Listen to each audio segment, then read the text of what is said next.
Hey, hey there, hey there, everybody. I never beat her, man. And this is Kenny and Kenny squared.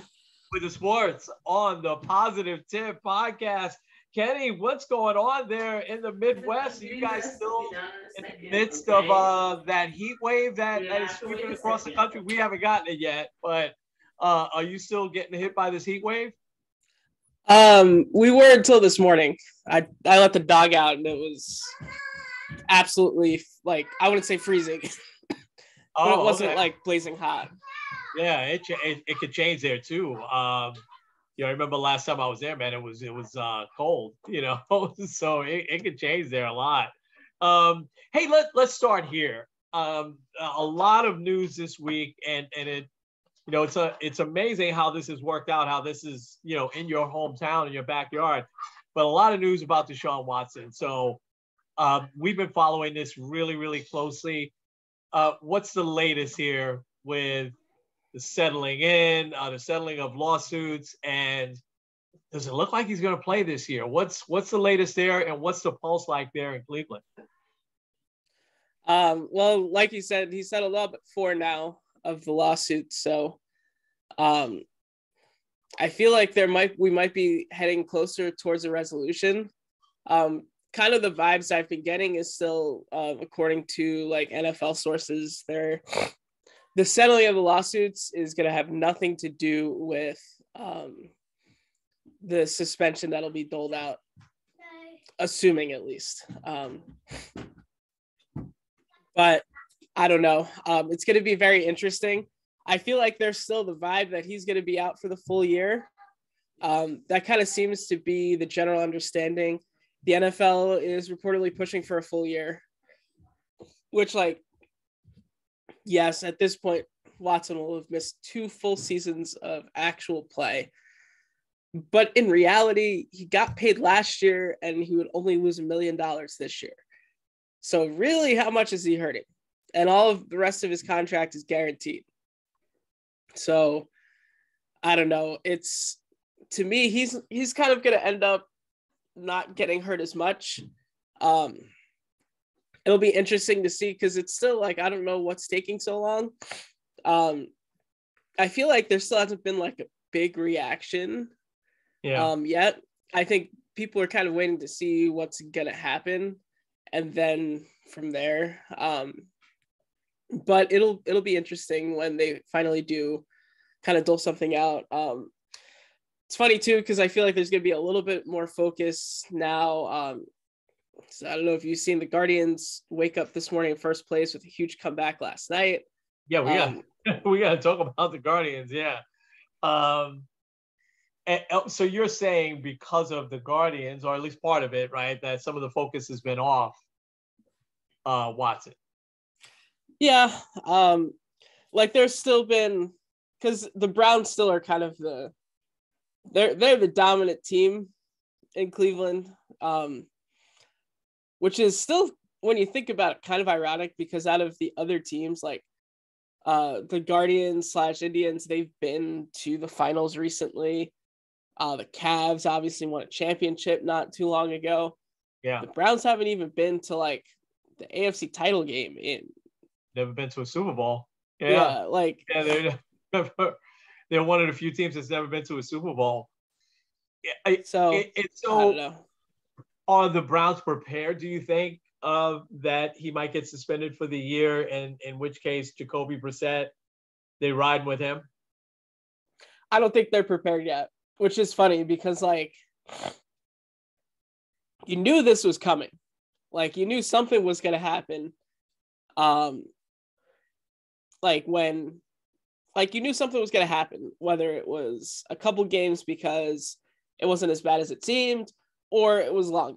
You knew he wasn't just going to be ready to go, but it seemed like they never had a good backup plan. I still think they kind of low-key hope that their backup plan is Baker Mayfield. I don't think Baker is playing another down for the Browns. I would love to see him play because I think he still has a lot to prove. I feel like he's done a lot for the Browns as a franchise, but I think a lot. It's really hard to repair that relationship, I think, at this point. Yeah, I agree. Go ahead. I'm sorry. No, so I think it'll be interesting to kind of see, because I think they would just go Jacoby Brissett. Maybe you'll see somebody else. They still do have Baker Mayfield as a trade chip. So let's say you trade him to Carolina, you can get back Sam Darnold.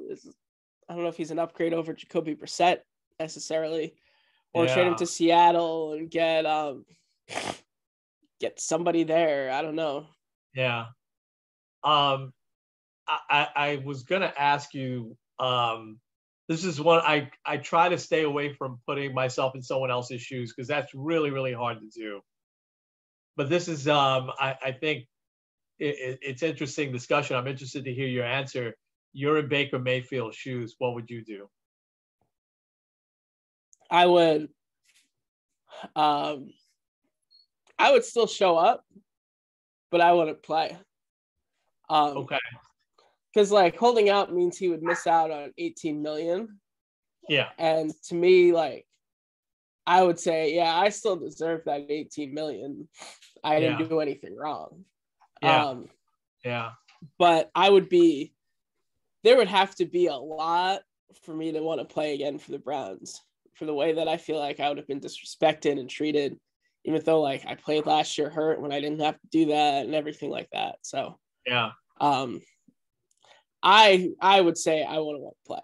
Okay. But also if they don't have a place for me, if I'm really itching to play football, then trade me somewhere or cut me, I'll play for the Steelers.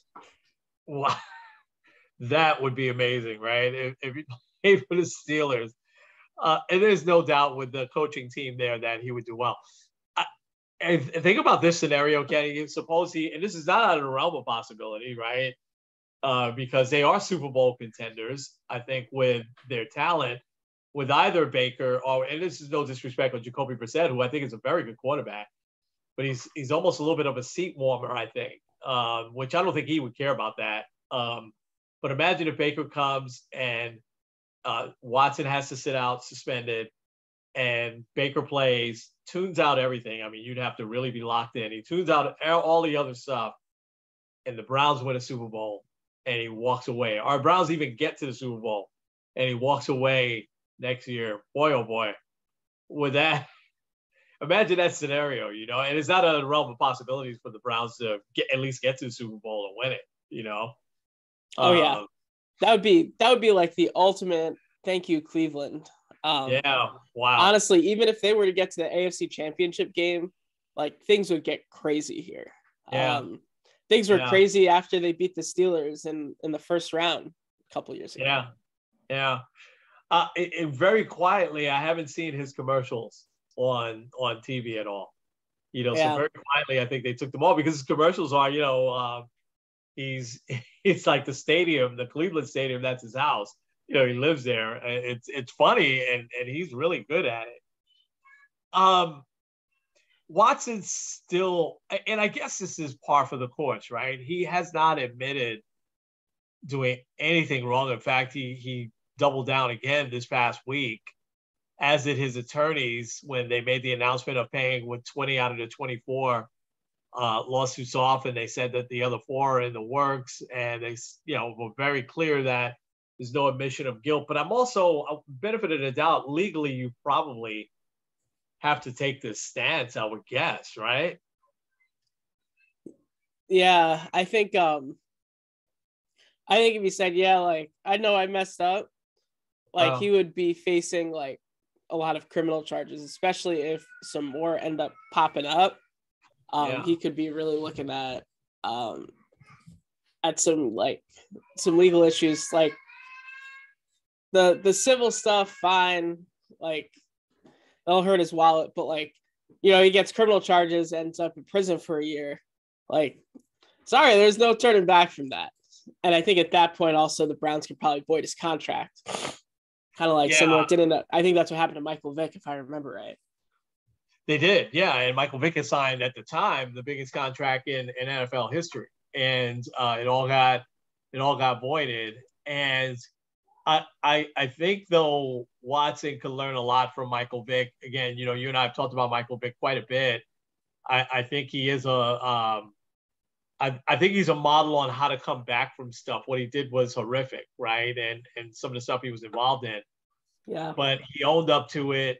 He went to Leavenworth. He was in federal prison for 3 years. So you talk about a hard time. He did some hard time. It's not like he went away to, some country club type prison, as people say. He did hard time, and he's got a successful career now. He's a broadcaster, and he's never hidden from this. But there's a lot of people that never forgave him, and I have a feeling this will stick with Watson for a long time. And I don't know where. I think I'm anxious for the next step, and there's always redemption, there's always restoration, right? Again, you and I don't know where his faith is at. We would hope that he does have faith, and certainly, the 24 ladies that are involved here, and it's obviously a lot more too. Just pray for their restoration and healing as well. But I think that the NFL commissioner, this is where Goodell, this is where he earns that $30-something million that the owners pay him every year. He's got to make a decision that's not going to make it. There's going to be it's going to be almost split 50-50. Because even if he suspends him for a year, to a lot of people that's not going to be enough. Yeah, that's what I was going to say. Yeah, and if he suspends him for a year, there's going to be some angry owners because they know, unfortunately, in the NFL, other stuff is probably going to happen and come, and they don't want that precedent. And hopefully he speaks to the baseball commissioner, Manfred, and how he's kind of handled Trevor Bauer here. Again, that's a story that's kind of gone away, and Bauer has kind of gone away. And that 2-year suspension was, you didn't really hear a lot of people saying, "Oh, that's not enough," And it's not like the Dodgers were crying, "Oh man, we got to get him back." So this is going to be really interesting how it plays out, But the more important part is his, how does he move forward as a human? How do those ladies move forward as humans? That's probably the most important part of the story. That's probably not going to get talked about that much, All right. Since we had our last podcast, the Golden State Warriors are the NBA champs. And I want to hear about your perspective in your lifetime. It's 4 championships, 6 trips to the finals. And Steph Curry obviously finally won the MVP here in the finals. This is clearly his team. They beat a very good Celtics team. Not a great Celtics team, I don't think. I think the Celtics are still missing a piece or two. But what a year they had as well. But how do you put it all in perspective, in a historical perspective, particularly in your lifetime with these Golden State Warriors? I really like what some people have said about the Warriors, that they're very unselfish. But and I could probably go on about that. I feel like they're a very unselfish team. Steph Curry in particular, he gets a guy that's clearly better than him and Kevin Durant, and he kind of defers all of the focus on him. But I think one of the biggest things, and I feel like when you look at it from a historical perspective, this championship means a lot more to those big 3 guys of Steph, Clay, and Draymond than any of the previous 3. Obviously, Steph Curry finally winning Finals MVP was big for him. He clearly had the best finals out of anybody. I mean, there was already the talk of, if they lose, that he could win Finals MVP. Like, guys averaging over 30 points, had that huge performance in Game 4 that really changed the series around. So obviously a huge moment for them. Klay Thompson having 2 devastating injuries, injuries that we've seen destroy careers before. Think of Derrick Rose. I think of Boogie Cousins too, with the torn Achilles. Never been the same. And here he is holding the championship trophy. Draymond Green, a lot of people saying he's done, he's washed up, he's kind of just the guy that's there, and he wins the title. But what's interesting, and I'd seen this, and it's one of those things that people haven't really talked about. The Warriors are the first team ever to go from worst team in the league to NBA championship within 3 years. Amazing. Like, and obviously part of the fall was Steph Curry was hurt for most of that year. Klay Thompson was out for the entire year. Like, and I get all of that, but still, like, the fact that they were able to bounce back to me is still very impressive. Because like, I still think back to the Raptors when Kevin Durant tears his Achilles, and then Klay Thompson is shooting free throws off of a torn ACL. Like, it kind of felt like, well, this was a great run, but it looks like it's over now. And here they are 3 years after that, winning another title. And you could argue that they're one of the favorites to win it again next year. And while I'm not sure if that's going to happen, the NBA has become very, very much more balanced. I had mentioned this on Facebook 4 years ago. We were looking at the fourth matchup between the Cavs and the Warriors. Since that time, there have been 7 different teams that have been in the NBA Finals. The Warriors being the only team that's made it twice. In the same span, baseball has had 6, football has had 6. So, I love the balance. I love the parity. I think it's really good for the league. But I think in general, you look at it, Steph Curry might have cemented himself as, I would say, for sure, a top 20 player of all time. There's some people saying top 10. But like, the guy has not only been absolutely excellent, he's been a very humble leader. But also, like, he's arguably the greatest shooter ever. He's completely changed the way that the NBA is played. Oh, there's no question. No question. You said a lot of great things there. There's not much for me to add. I think you put it in great perspective. And the thing you'll add also to that year where they had the worst record is that was the year, obviously, Durant left.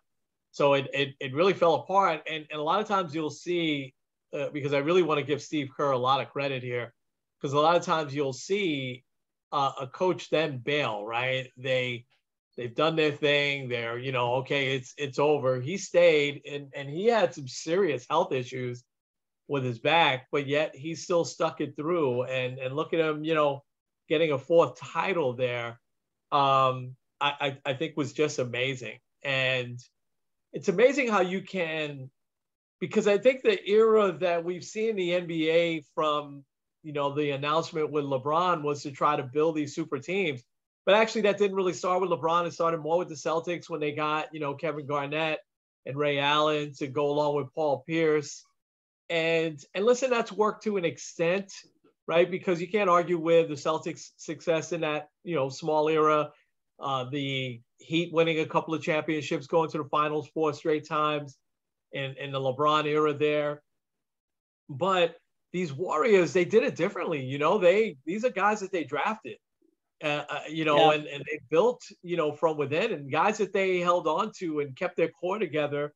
And, they added the piece in Durant for those couple of years. And listen, nobody really liked that. It is what it is. But, and I think that's why Durant is trying so hard to win another championship on his own here, because he probably feels like he doesn't get credit. Because when you think about that Golden State team, even though Durant was the finals MVP, I think both those times, you still think that it was Curry's team, And so I think that keeping, being smart in the draft, adding these other pieces here and there, I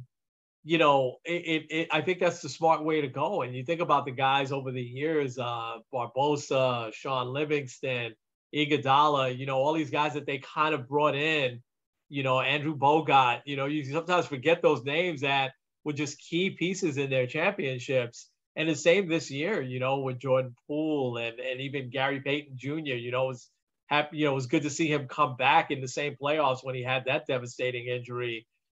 They've got some good. Andrew Wiggins, obviously, is going to probably make a lot of money too. So it's an amazing run. It really is. And kudos to the Warriors. Celtics will be tough next year. Celtics add another piece. I don't know what that piece looks like, but they keep that core together, which they've also built through the draft, right? With Tatum and Brown, and you keep those guys together, they're going to be hard to reckon with, and that's not good news for our Knicks. Speaking of which, and I don't know if you had anything else on the Warriors, you could say that, but I wanted to ask you about the NBA draft tonight and any insight, because I unfortunately I haven't followed it the way I should have, because the Knicks have the 11th pick, so I'm not crazy excited unless they trade up, But any thoughts on the NBA draft tonight? I'll give a quick note on the Celtics. Talking with a few of my friends, yes. It seems like, and I would agree, they really need a point guard, because Jason Tatum set a record for 100 turnovers in the playoffs. Yeah. There was just a lot of sloppy play. They need that guy that kind of center them. And also you look at a lot of their issues, they almost blew that 13-point lead against Miami in Game 7. They had the lead in Game 4 and they lost it. A lot of the team, when they get tight, it's hard for them to recover. They need that guy that can kind of settle them down. Now, obviously, this is not something that I would say, but this was a name that was brought up, and I would say, he would probably fit pretty well, and he would be a guy that would work. Obviously, I'm saying no because the guy's Derrick Rose. I feel like he would fit really well with that team. Now, obviously, he's not a free agent or anything, and I wouldn't say I want to give up Derrick Rose because he's a big reason why the Knicks were good last year or the year before. So I'll just leave it at that.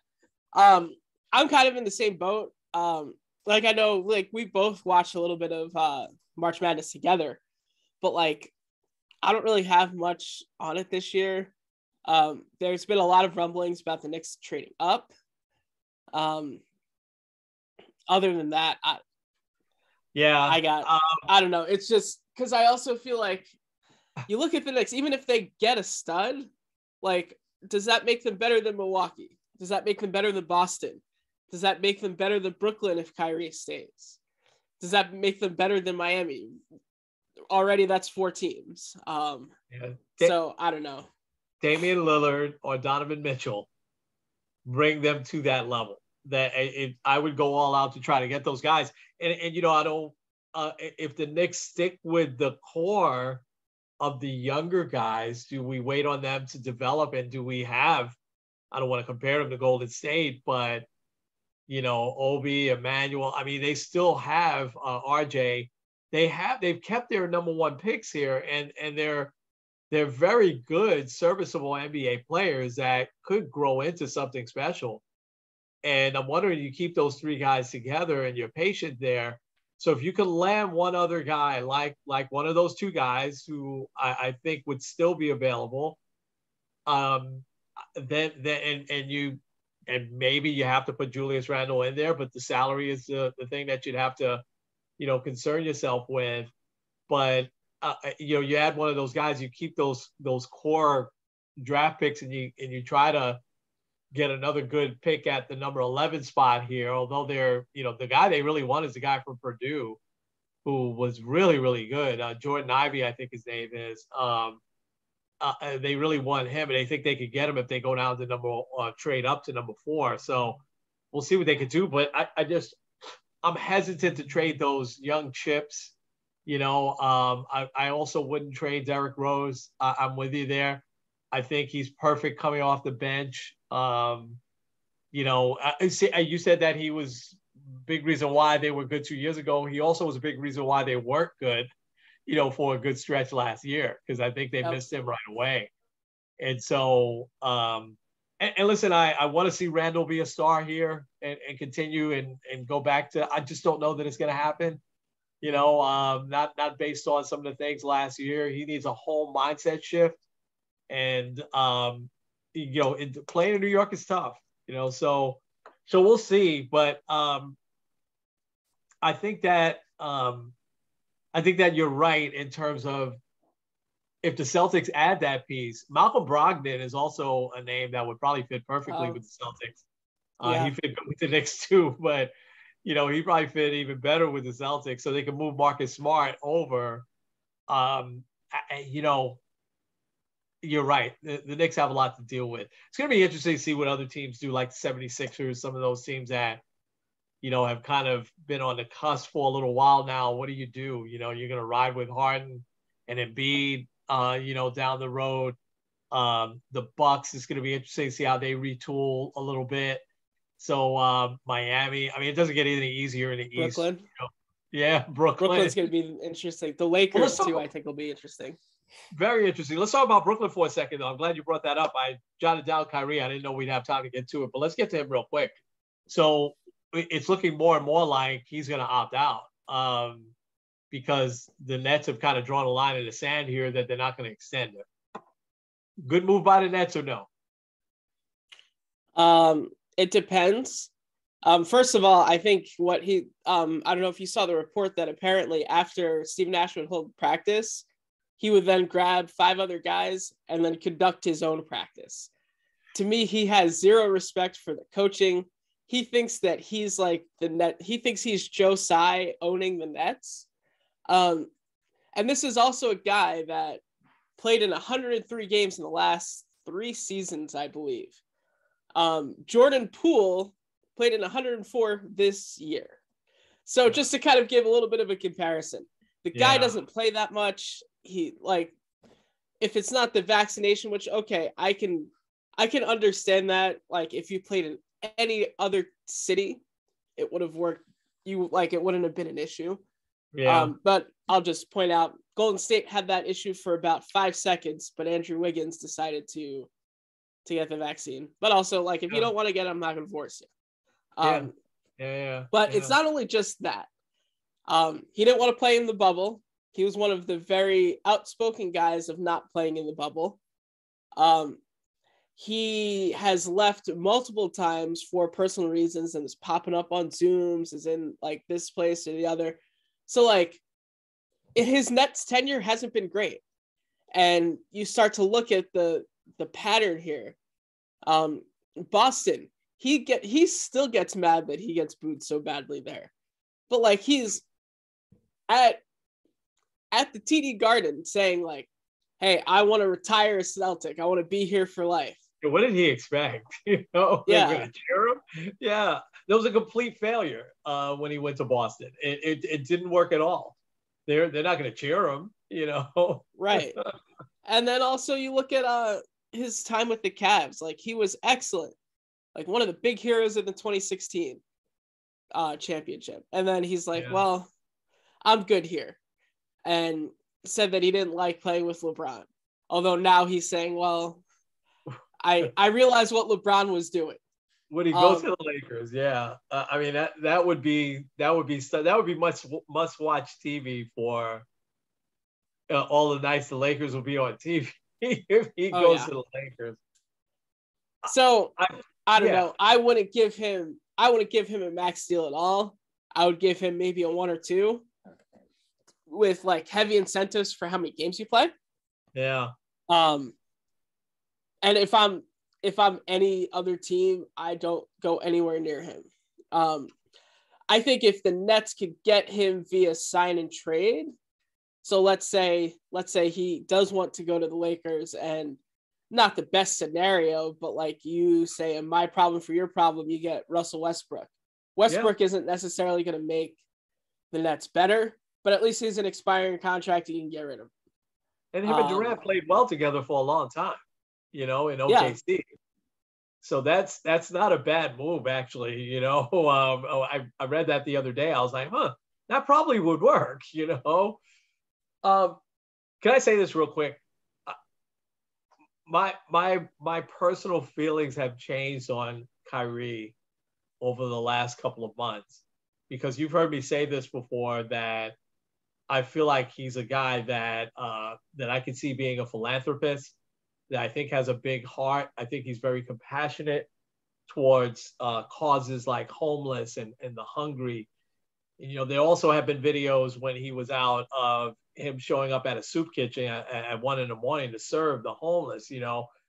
Um, but here's why I don't think it's ever going to work here in New York. And I don't think it would work in LA either. He is way, way, way too thin skinned, and he can be vicious when he comes back at you. Some of the stuff that they caught on video during that Boston series, which that was a time to be humble, because I mean, you got swept, right? So that was a time to just be, you know what, they're a great team. They were better than us. We'll retool. We'll be back next year. That's it. Then, you know, but he said a lot of other stuff which didn't make sense. But, you know, the two middle fingers, you know, like he's fixing his hair, you know, you got to ignore all that, you know. And again, I'm not, how can I say this? I haven't been in those shoes, obviously, right? Where you're getting booed by 19,000 people and they're probably saying some really bad things. But listen, Michael Jordan never, you know, engaged in any of that. LeBron has at times here and there, you know, but overall, the greatest player, Patrick Ewing, you know, when you think about the great NBA players, and they play in close spaces. So I get it, right? The fans are right there. It's not like in baseball where they're a little further away, you know, or in hockey where you have the glass and, you know, they're right there on top of you. So I do get it. But Kyrie's got to know better than that and do better than that. He's such a contradiction when he came, you know, with the flashy jacket and in the Garden when the Nets, you know, came back that first time they let him actually in the building, and he's going back and forth with some of the fans as well. I just sit there, relax, and cheer your teammates on, and that's it. I mean, you know, so I don't know who the true Kyrie is. I do know this. So from a basketball and a sports perspective, I'm with you 100%. I would totally not give him a max deal. He's so unreliable. You know, not just you know, he gets injured, and sometimes you can't help that. Some players are just more injury prone. So I don't hold that against him, but the just disappearing and stuff like that. And, you know, again, I don't even hold the not getting vaccinated, you know, against him. That's a personal choice. You made it. That's fine. But then you can't complain when they sit you out. You know, I mean, what did you expect? You know, and you can't now complain to say, listen, you're a big part of why we didn't go further last year. That team had zero rhythm. You know, first they traded away all their role players to get, you know, Harden, and then, you know, had to reverse all that to ship Harden away because of probably what was happening with Kyrie. So it's my feelings have definitely changed on him. No, I wouldn't take a chance on him. And when I read that the Knicks were interested, I'm like, no, run. Right. I know you texted me that. I was like, no, not this. That ship sailed. I still wish we would have gotten Kevin Durant, but I'm actually happy that we didn't get Kyrie now. You know, it's anyway. Let's shift gears because we've got two New York larger than life figures that are just off to these amazing starts. And the season now is starting to get a little deeper. No June swoons, thank goodness. In fact, the Yankees' June has been crazy good. The Mets a little shaky the last couple of days, but they've overall still been pretty good. But Aaron Judge and Pete Alonso, my goodness, two big guys, larger than life figures, really living up now this year so far to the expectations. Give me your thoughts on Aaron Judge. He continues to just destroy the baseball, and it's crazy every single time I see like it's kind of become, oh yeah, he did it again.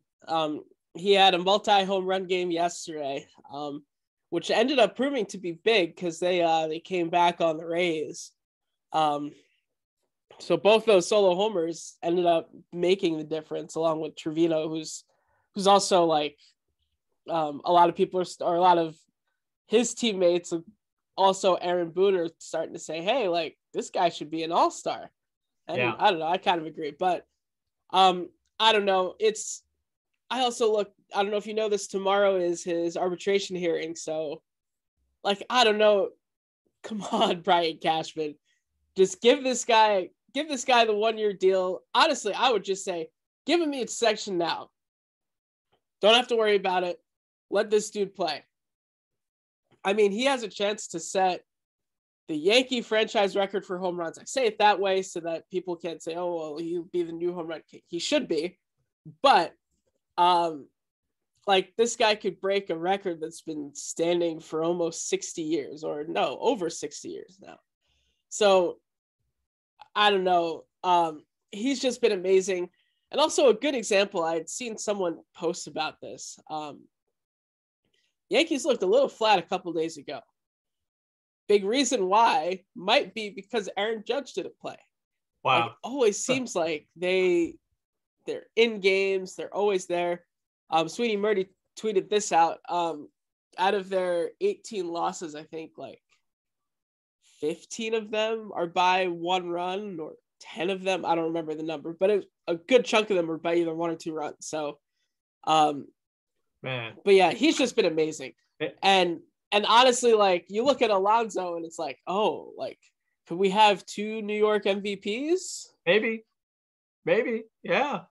I listen, I can't add anything on Judge. He's been spectacular. And I said this a few weeks ago. I love that he bet on himself, and I love seeing this, that he said, you know what, I'm going to go for it. And is that arbitration? Didn't that typically happen before the season? I don't remember arbitrations happening, during the year. Yeah. Wow. This is a lockout. Okay. They couldn't do the arbitration during the off season. Gotcha. Okay. And the idea of arbitration is for the team to get in there and say why the player doesn't deserve money. That's why the baseball, you see players leave, because they don't forget about stuff like that. I like Chris Bryant and a few others. I remember I was saying, Dellin Betances. Yeah, exactly. People were saying, oh, Chris Bryant might go back to the Cubs. No, he would never go back to the Cubs. Cubs could have paid him anything. He didn't forget all what the Cubs did to him, keeping him down, and then every year giving him a lot less in arbitration. That's a terrible move by the Yankees. You're right. Cashman should sign him long-term now. And I know he's 30, right? I know he's a little older than your, free agent that first goes to free agency that first time. But man, oh man, he is clearly the heart and soul of that team. Clearly the leader on that team. I mean, just put it in perspective. You said they don't even have 20 losses yet, and it is June 23rd. It's amazing, and he's a huge reason why. And I know the pitching has been phenomenal, but he is the heart and soul of that team. He really is. I get to Pete Alonso real quick because I want to get to the fun stuff.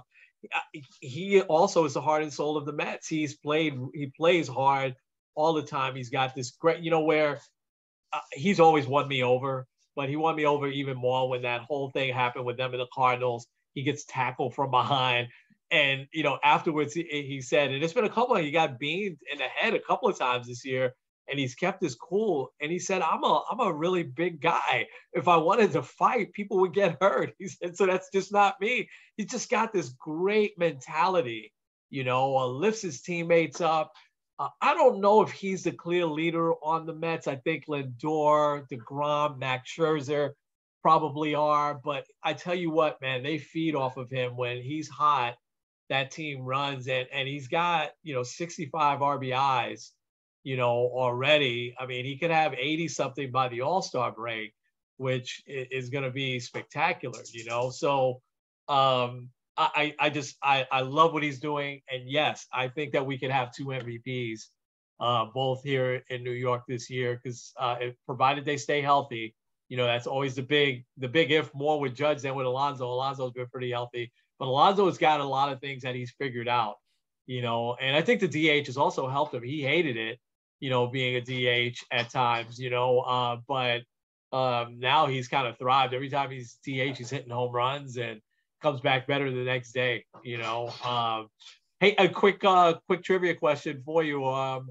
Hank Greenberg, as you know, holds the record with 190 RBIs in 1 year.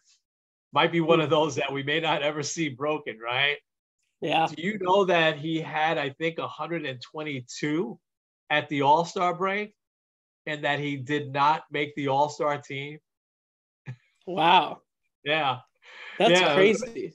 I have no idea why. You have to look up why. But he didn't make the All-Star team that year, and he wound up with 190 RBIs for the year. And that was like in the 30s, if I'm not mistaken. It wasn't in the real dead ball era. He just amazing. It was just amazing. All right, let's get to some fun stuff. You ready? I'm ready. All right. Conversation last week. Your mom brought this up. I thought it was great. She saw this video of Steph Curry's 3-year-old son dribbling 2 basketballs, regular size basketballs, really, really good.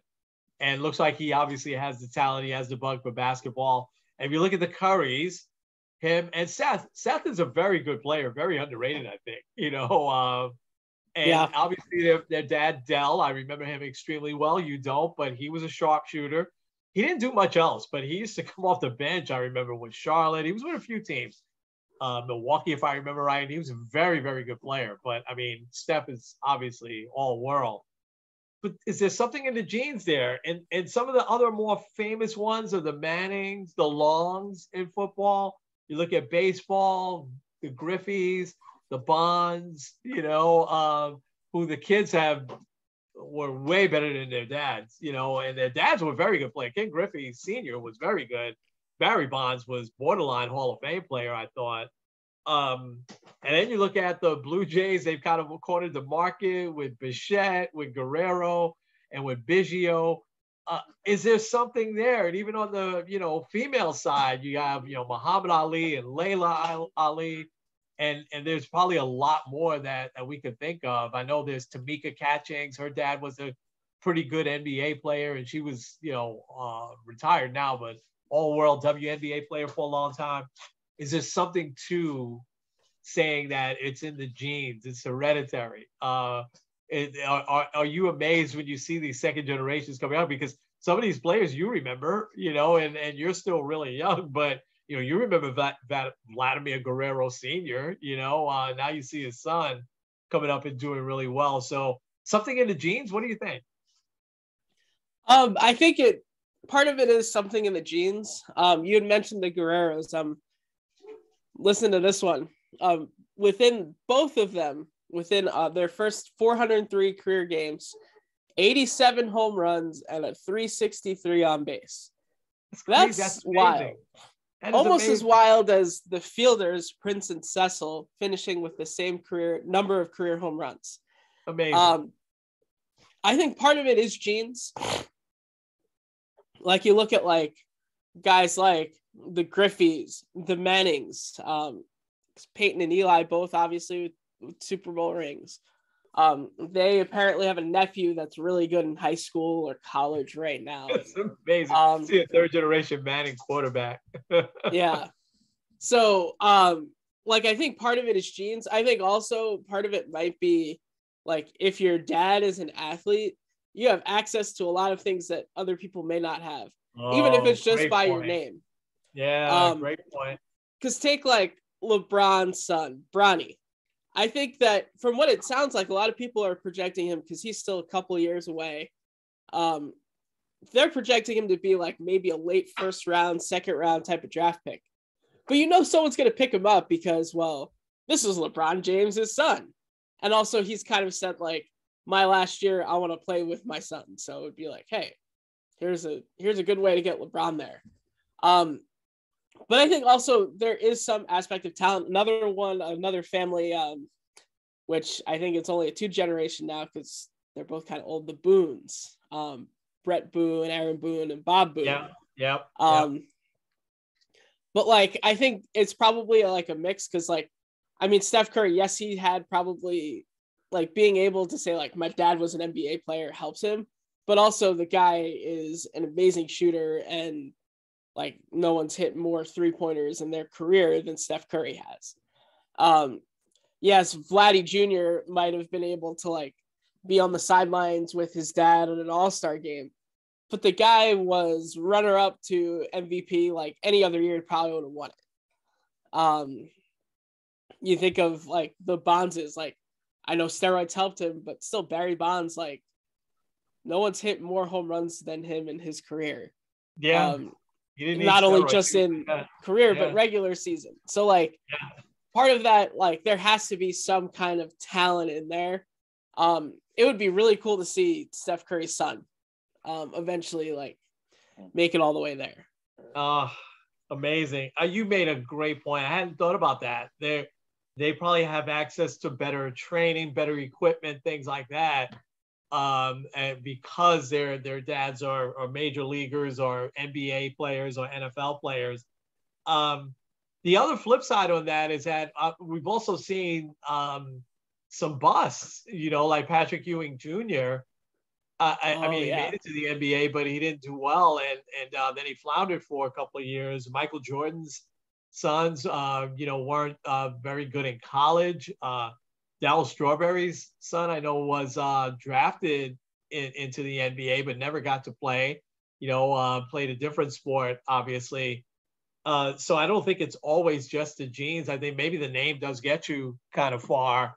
We went to a Ducks game on Saturday, and I'm still surprised that Lee Mazzilli Jr., LJ Mazzilli never made it. I mean, he was a highly talented prospect. Lee Mazzilli wasn't a great player, but he was very good. But I just, so sometimes I think that you also have to put in the work. It seems like Bronny James, plays in like every tournament for a kid. I mean, you can't, scroll anywhere on social media without seeing some sort of highlight. I saw him dunking now and everything, so I think there's something to being, in the genes, but I think you have to combine the hard work. And I love what you said about, having access to better training stuff. I'm sure we could probably think of a lot more. Maybe we will in the next week or two. But I'm sure there's a lot more players. Like, how many of the Longs played in the NFL, man? I know Howie was really good. There's got to be at least two, right? That were, I think one just recently retired, but there were at least a couple of them that have had really, really good careers, right? In the NFL. You're probably looking it up now. And the Mannings, I mean, what did Archie was very good. You don't remember Archie. Archie just played on really bad teams. But he was very good. When he got on a good team, the Oilers at the Houston Oilers, right now the Tennessee Titans, they had like a lot of injuries and something like that. And they never could get going, and then he got hurt. But Archie was very good. But Peyton definitely, obviously, the best of the bunch. How many of the Longs? I see 3, but also 3. Wow. Yeah. I thought so. I thought you had 3 kids that played. Yeah, that's amazing. Wow. All right. We're going to get ready to wind up, but I want to do a series for a little bit, and we could come back to the Hereditary thing also next week. Now, this is an interesting discussion. Maybe we could look up some scientific stuff on that, in terms of, what's this, is there any science behind it at all? But I think we did this maybe sometime last year. How about we do a 5-part series here on your top 5 sports moments ever, just in your lifetime. And so I didn't give you too much heads up on this. So I'll go first on my number 5. So today, just our number 5, right? And so my number 5 is going to be a little bit weird to you. So I'm going to go back to 1972. And so I'm thinking, where I'm envisioning this is how I felt at the moment that I watched it. Right. And did it stick in my mind and in my heart? And whenever I think about it, just something happens. So that's what I mean by top 5. I mean, there's obviously, we could probably debate the top 5 of all time. And maybe we didn't feel anything like, who was it? Bobby Thompson's home run, and to go to the pennant. The Giants win the pennant, that does nothing for me except, oh, wow, that was an exciting moment, But it doesn't hit me, here. All right, so my top 5, because I remember it so well. I was 11 years old. And no, this wasn't a Knicks championship. This was the 1972 NBA Finals. And you're going to find this moment kind of weird. It's a rematch of the 1970 NBA Finals with the Knicks and the Lakers. However, this was a little bit different, right? Because the Lakers in the regular season, that was when they broke a couple of records. They won 33 straight games. unbelievable, right? Still hasn't been broken, if I'm not mistaken, right? Nobody's broken that. 33 Golden straight State games. won 24. That They was won the 24. closest. Yeah, that was the closest. 33 straight games. And they won 70 games, right? Overall in the regular season, which at the time was a record. And that's been broken, right? By the Bulls and then by the Warriors. But the Lakers were a great team. That was kind of that was a little bit of their kind of last really huge run with Will Chamberlain, Gail Goodrich, Jerry West. Elgin Baylor was on the team, but I believe he was hurt. Happy Harrison, some of those names won't mean anything to you, but anyway, the Knicks still had their championship team intact, and they had added Earl Monroe to that team, right? So conference finals, man, ABC at the time must have been loving it, because the conference finals was the Knicks and the Celtics in the East, and the Lakers and the Bucks in the West. And the Bucks had coming off a championship, still had Kareem, young Kareem Jabbar, and Oscar Robertson. At the end of his career, Oscar Robertson, but they had just swept the Bullets the year before and won the title, right? So the Knicks beat the Celtics pretty handily in 5 games. The Knicks won 4 games to 1. The Bucks and Lakers series was more hard fought, but the Lakers beat them in 6 games, 4 games to 2. So now you got Knicks Lakers rematch from 2 years beforehand, and everything points to the Lakers are gonna just wax the Knicks, right? Because they are that good. Game 1, I remember my mom letting me stay up because it was on the West Coast, and that game they didn't put it at 9:00 like they do now. It was at 10:00. It started on the West Coast, and the Knicks come out and they smoke the Lakers in game 1. And I looked up the final score this morning, 114-92. And I'm just like, I remember me and my brother, we just couldn't believe what we were seeing. And now our hopes are up that the Knicks are going to win another championship here, and that they're going to beat the mighty Lakers. But our hopes got dashed pretty quickly as the Lakers swept the next 4 games. So the Knicks did lose that finals in 5 games. And actually, I also looked up some of the scores. Most of those games weren't really that close. The real Lakers came out. In fact, game 5, the Knicks lost by 14. I think game 4 was the closest game in that finals.